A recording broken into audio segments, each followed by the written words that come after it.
Assalamualaikum warahmatullahi wabarakatuh. Selamat berjumpa kembali dalam materi struktur data. Kali ini kita akan membahas tentang queue atau antrian. Queue atau antrian dalam keseharian kita sering melihatnya.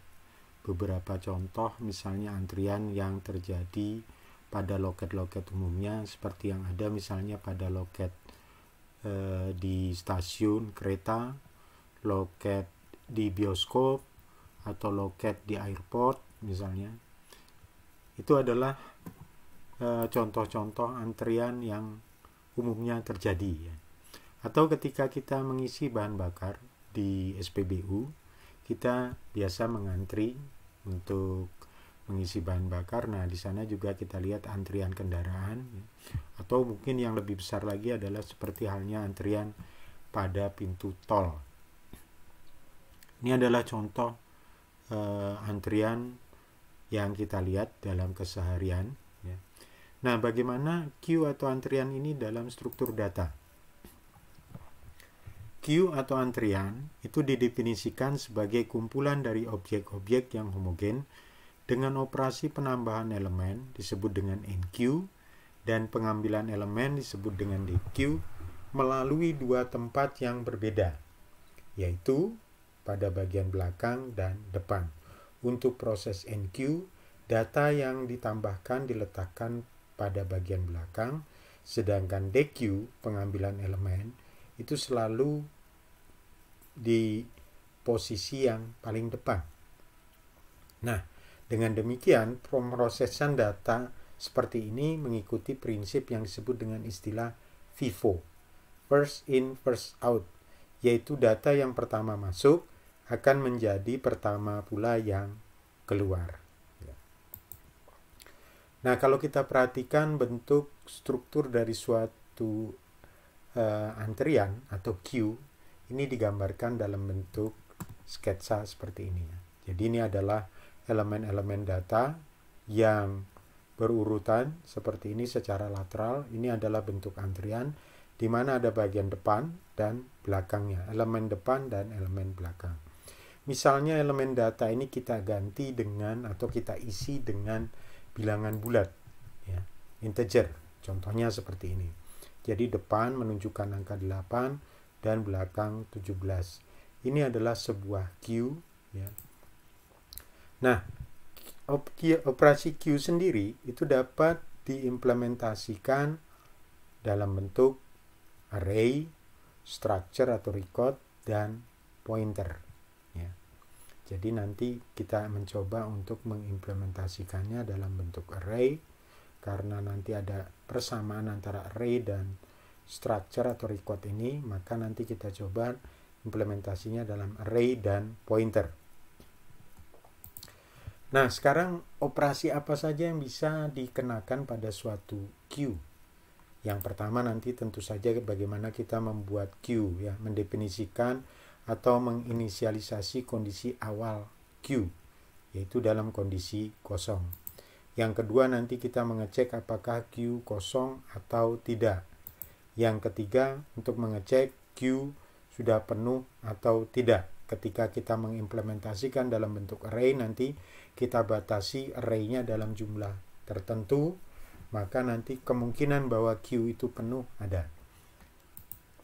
Keempat adalah proses NQ, yaitu menambah elemen baru pada queue yang berisi info baru dan kita letakkan pada posisi paling belakang.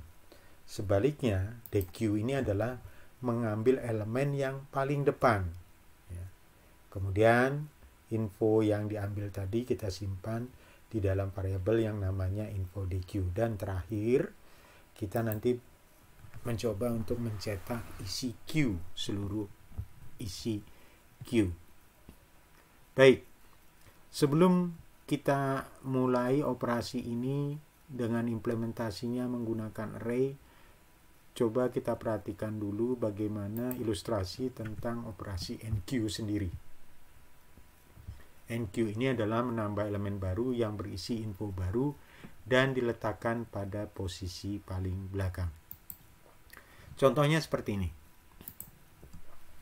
Misalkan kita ya, memiliki sebuah Q dalam bentuk seperti ini. Kita perhatikan ya, ini sebuah Q di mana depannya menunjukkan, indeks depannya menunjukkan nilai 8 dan belakangnya 17. Maka isi Q mula-mula 8, 10, 6, 28 dan 17 yang paling belakang. Pada Q ini kita kenai sebuah operasi NQ dengan info baru yang disisipkan nilainya 15. Ya. Caranya adalah kita tambahkan pada elemen yang paling belakang, ya. Kemudian belakangnya akan bergeser 1. Jadi yang paling belakang menunjukkan angka 15. Sehingga setelah dilakukan operasi NQ, isi Q-nya adalah seperti ini. Ya. Jadi yang paling belakang nilainya sekarang 15. Bagaimana dengan operasi DQ? Operasi DQ ini adalah mengambil elemen Q paling depan, kemudian infonya kita simpan di dalam info DQ. Perhatikan ilustrasi berikut ini. Ini adalah sebuah Q ya, dengan nilai depan 8 dan paling belakang 15. Ya, ini isi Q mula-mula. Kemudian kita kenai operasi DQ. Pada operasi DQ kita tidak perlu menunjukkan atau memberikan nilai yang akan diambil, karena sudah pasti ketika operasi DQ nilai yang diambil itu atau elemen yang diambil itu adalah yang paling depan. Oke, caranya jadi kita ambil elemen paling depan, simpan di dalam info DQ, maka semua akan bergeser ke kiri. Ini kira-kira ilustrasi dari operasi NQ dan DQ. Baik, pertama-tama adalah bagaimana kita mengimplementasikan Q menggunakan array. Baik. Q menggunakan array. Hal yang perlu diperhatikan adalah ketika implementasi Q menggunakan array, jumlah elemen Q yang mampu ditampung besarnya tergantung jumlah array pada saat mendefinisikan Q. Kemudian indeks depan selalu sama dengan 0. Contohnya begini. Ini jumlah array yang kita sediakan adalah 6. Jadi yang mampu ditampung adalah 6. Maka indeksnya itu dimulai dari 0 dan sampai dengan 5. Jadi maksimumnya itu adalah 5 indeksnya. Kenapa 5? Karena kita mulai dari 0. Jadi indeks maksimum dikurangi 1. Nah, di sini sebagai contoh, depannya 0, belakangnya menunjukkan indeks 3. Maka isi Q yang kita miliki menjadi, ya, kita baca mulai dari 0 sampai indeks ke 3. Bagaimana kalau depannya 0, belakangnya 0? Ini bukan merupakan indeks kosong, Q kosong, maaf, bukan indeks kosong, tapi Q kosong, tetapi ini sudah ada isinya 1 elemen, ya. Karena depan dan belakang menunjukkan indeks yang sama, yaitu indeks ke 0. Maka isi Q-nya adalah 8. Hanya ada 1. Bagaimana kita mendefinisikan kondisi awal Q? Pada kondisi awal Q dalam keadaan kosong, maka indeks belakang diberi nilai lebih kecil dari indeks depan, yaitu minus 1. Ya. Contohnya seperti ini. Jadi, depannya 0, belakangnya minus 1. Maka seperti ini dianggap Q kosong. Ya. Ini Q dalam keadaan kosong. Jadi, Q kosong. Nah, kalau kita coba tuliskan, implementasikan dalam bahasa C, maka kita buat Q, indeks belakangnya itu mula-mula kita beri nilai minus 1. Untuk mengecek apakah Q dalam kondisi kosong atau tidak, Q dikatakan kosong jika belakangnya sama dengan minus 1. karena depan dimulai dari indeks 0. Maka return 1, artinya benar kondisi kosong. Ya. Tapi kalau sudah ada isinya, return 0. Bagaimana kondisi Q jika penuh? Q dikatakan penuh jika indeks belakang menunjukkan nilai maksimum minus 1. Nilai maksimum minus 1. Kenapa minus 1? Karena indeks di depan dimulai dari 0. Jadi sebagai contoh ini, ya, ini Q dikatakan penuh karena belakangnya sudah menunjukkan indeks 5, di mana maksimumnya 6.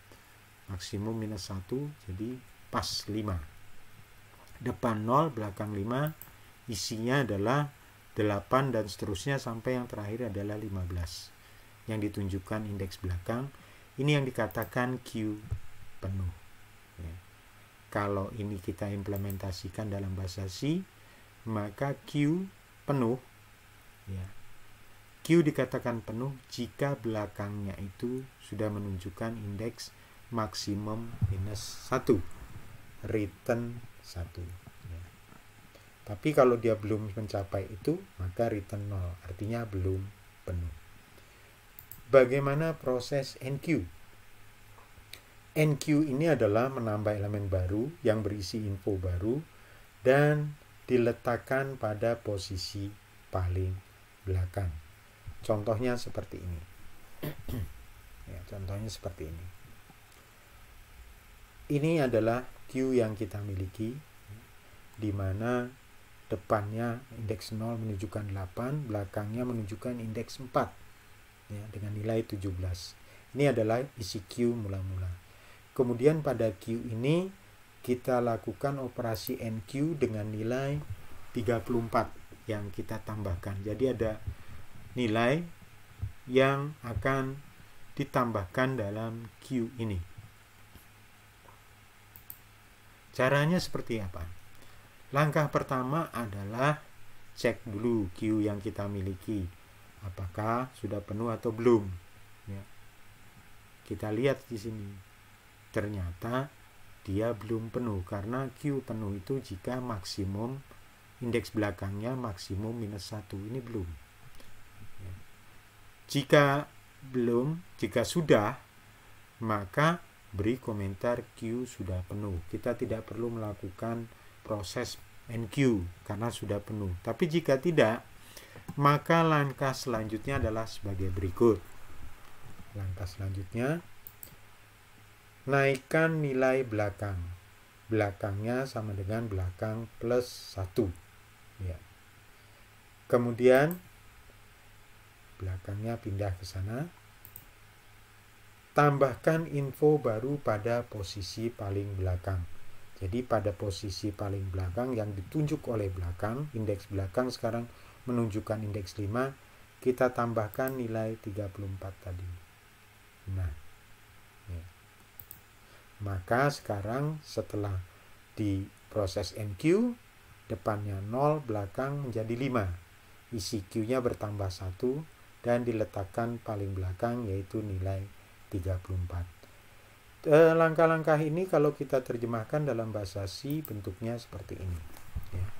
Jadi ini adalah NQ. Nanti info barunya ditampung di sini. Kita cek dulu apakah Q penuh. Kalau Q sudah penuh, cukup diberi komentar Q sudah penuh. Jadi jika Q penuhnya nanti bernilai benar, maka cukup kita beri komentar Q sudah penuh. Jika tidak, naikkan nilai belakangnya, belakang sama dengan belakang plus 1, kemudian simpan info baru tadi pada Q yang ditunjukkan oleh indeks belakang. Ini adalah NQ. Bagaimana DQ? Untuk DQ, ini mengambil elemen Q paling depan dan simpan infonya pada info DQ. Kita perhatikan contoh ini. Q yang kita miliki mula-mula isinya adalah seperti ini. 8, 10, 6, 28, 17, dan 34, di mana depan selalu sama dengan 0 dan belakang sama dengan 5. Kemudian coba kita lakukan proses DQ. Nah, di sini DQ tidak perlu menunjukkan nilai atau parameter karena pasti yang diambil adalah yang paling depan. Langkah-langkahnya seperti ini. Cek Q dulu. Apakah masih kosong atau tidak, karena kita akan mengambil isinya. Jika benar kosong, cukup diberi komentar Q masih kosong. Jika tidak, langkah selanjutnya adalah seperti ini. Ambil elemen paling depan, simpan di dalam info DQ. Jadi kita ambil, simpan dalam info DQ. Setelah itu, geser semua elemen ke kiri. Perhatikan, elemen ke kiri. Jadi indeks ke nolnya tetap ada, nanti digantikan oleh indeks 1. Indeks 1 digantikan oleh indeks 2 dan seterusnya sampai nanti yang keempat digantikan oleh yang ke-5. Prosesnya seperti ini. Jadi indeks 0 digantikan 1, 1 digantikan 2, 2 digantikan 3, 3 digantikan 4, 4 digantikan oleh 5 gitu. Jadi seperti itu. Nah, setelah kita DQ maka hasil akhirnya nanti sebelumnya turunkan nilai belakangnya. Ya. Turunkan nilai belakangnya. Jadi belakangnya mula-mula 5. Ketika tadi ada DQ, maka bergeser sekarang. Belakang turun 1 jadi. Dan inilah hasil akhirnya. Ya. Jadi belakangnya 4. Ya. Isinya karena 8 sudah keluar, yang paling depan adalah 10. DQ ini kalau kita implementasikan dengan menggunakan bahasa C atau kita terjemahkan ke dalam fungsi menggunakan bahasa C seperti ini. Jadi langkah pertama nanti adalah kita cek apakah Q masih kosong atau sudah ada isinya karena kita DQ. Kalau dia Q dalam kondisi kosong, cukup diberi komentar Q kosong. Tetapi jika ada isinya, langkahnya adalah ambil Q nilai yang paling depan, ya, elemen paling depan, simpan di dalam info DQ. Geser semua elemen ke kiri. Ini adalah proses untuk menggeser semua elemen ke kiri. Setelah digeser, turunkan nilai belakang. Ya. Kemudian ini kita cetak. Ini adalah fungsi DQ untuk mengambil elemen yang paling depan. Yang keenam, operasi yang keenam adalah mencetak isi Q. Proses pencetakan dimulai dari indeks depan hingga belakang. Perhatikan, ini Q yang kita miliki mulai indeks 0 sampai dengan ke 5. Caranya adalah ya, kita cetak, jadi kita mulai dari yang paling depan. Ya, ambil. Jadi kita mulai indeks ke 0. Indeks 1 ambil isinya, pindahkan lagi I-nya, terus bergerak. Kalau ini dengan menggunakan counter I, maka I-nya bergerak dari 0 sampai dengan 5. Atau dari depan sampai dengan belakang. Ya. Nah, ini prosesnya. Kalau kita terjemahkan dalam bahasa C, fungsinya, ini adalah fungsinya. Jadi dimulai dari indeks ke 0. Indeks 0 ini adalah depan, sampai dengan indeks belakang, sama dengan belakang, kita ambil isinya, kita cetak ya. Baik, sekarang bagaimana implementasinya dengan menggunakan dalam bahasa C ya, C++. Kita coba Q dengan array. Ya, ini Q menggunakan array. Kalau terlalu kecil saya perbesar sedikit. Nah, di sini nilai 1 dan 0, true, false-nya 1 dan 0 kita ganti dengan true, false.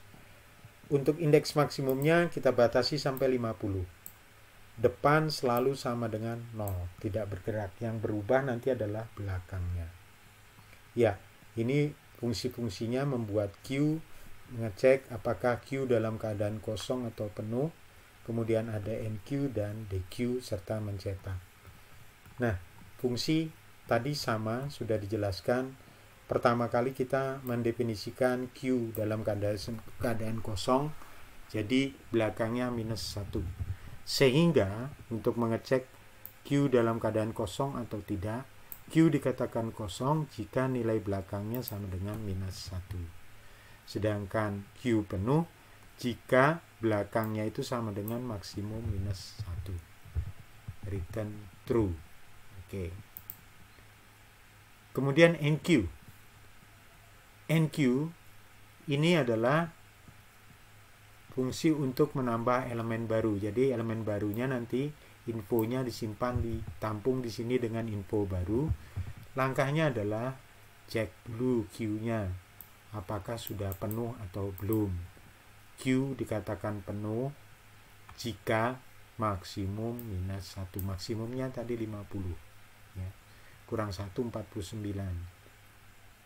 Nah, jika tidak penuh, ketika kita melakukan enqueue ya, naikkan nilai belakangnya. Tempatkan info baru itu pada posisi paling belakang, yaitu yang ditunjuk oleh belakang. Queue dengan indeks belakang. Bagaimana dengan dequeue? Ya. Dequeue tadi ketika kita mengambil sebuah elemen paling depan, yakinkan dulu queue-nya ada isinya. Jika dia kosong, maka cukup diberi komentar queue masih kosong. Jika tidak, ambil elemen yang paling depan, queue yang ditunjuk oleh depan, kemudian simpan di dalam info dequeue. Geser semua elemen ke kiri. Ya. Geser semua elemen ke kiri. Ini adalah proses untuk menggeser semua elemennya ke kiri. Setelah itu turunkan nilai belakang. Kita cetak info dequeue. Terakhir, fungsi untuk mencetak tadi terakhir dijelaskan. Jadi kita mulai dari indeks ke-0 sampai dengan indeks paling belakang. Jadi kita cetak isi queue-nya dengan indeks counternya I, dimulai dari yang paling depan indeks 0. Boleh diganti dengan depan di sini karena depan sama dengan 0 sampai dengan belakang. Nah, sekarang kita coba untuk menjalankan ini, di mana proses enqueue-nya dimulai dari 10 ya, 25, 45 dan seterusnya. Oke, kita coba untuk ya. Ini adalah ya, dimulai dari 10, 25, 45, 60 dan 75. Kemudian dilakukan proses berikutnya adalah di enqueue lagi dengan nilai 35. Maka 35-nya disisipkan atau ditambahkan pada posisi paling belakang. Setelah itu dilakukan proses dequeue 2 kali. Mula-mula dequeue, yang pertama adalah 10 yang diambil, kemudian kita dequeue lagi, yang diambil adalah 25 ya, 25. Perhatikan. Nah, demikian penjelasan tentang implementasi queue menggunakan array. Tetapi implementasi queue dengan array ini memiliki kelemahan karena penyimpanan data masih dengan menggunakan array, sehingga membuat queue ini bersifat statis. Artinya, jumlah data yang dapat ditampung pada queue terbatas sesuai dengan jumlah array yang disediakan. Tetapi kemudian jika kita takut kemudian memberikan nilai array-nya dengan jumlah yang besar tetapi yang digunakan hanya sedikit, itu juga mubazir karena kita sudah menggunakan memori, menyediakan memori, tetapi yang digunakan hanya sedikit. Nah, begitu juga kalau kita implementasikan dengan structure atau record, masih ada kesamaan dengan array karena masih menggunakan array, jadi masih bersifat statis. Nah, sehingga untuk mengatasi itu kita implementasikan dengan cara membuat queue bersifat dinamis, yaitu dengan menggunakan pointer dalam bentuk linked list. Pembahasan berikutnya, materi berikutnya, video berikutnya adalah pembahasan tentang implementasi Q menggunakan pointer. Untuk implementasi Q menggunakan array sampai di sini. Sekian, Assalamualaikum warahmatullahi wabarakatuh.